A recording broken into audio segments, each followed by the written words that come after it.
Japan के समुंदर में मौजूद खास गारे में ऐसी नायाब मादनियात मिनरल्स के बहुत बड़े ज़खायर मिले हैं जिन्हें स्मार्टफोन से लेकर इलेक्ट्रॉनिक की जदीद तरीन इजादात में इस्तेमाल किया जा सकता है।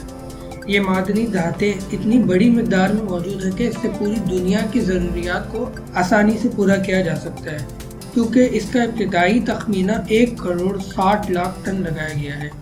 तमाम धातें नायाब अर्जी ऑक्साइड्स की सूरत में मौजूद हैं, जिसे जापानी माहिरीन, तहकीकी इदारों, कारोबारी और हुकूमती माहिरीन की एक टीम ने मुश्तरका तौर पर एक जजीरे माइनमेटोरी शीमा के पास दरियाफ्त किया है।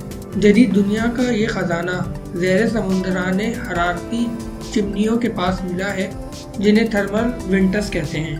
तमाम ऑक्साइड्स गहरी चिकनी मिट्टी में मिले हुए हैं, जिन्हें निकाल कर जदीद टेक्नोलॉजी की सनतों में इस्तेमाल किया जा सकता है।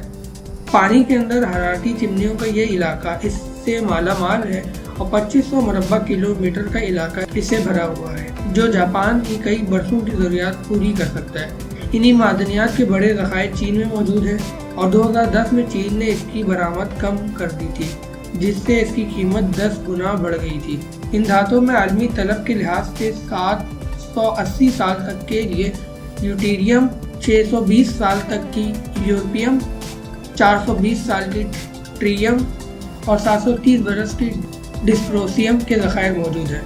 काबल अमरीकी और यूरोपीय यूनियन के इदारों ने दुनिया को इन नायाब धातुओं की किल्लत से खबरदार किया था, क्योंकि ये चीन से निकाली जाती है और वो खुद इन्हें इस्तेमाल कर रहा है।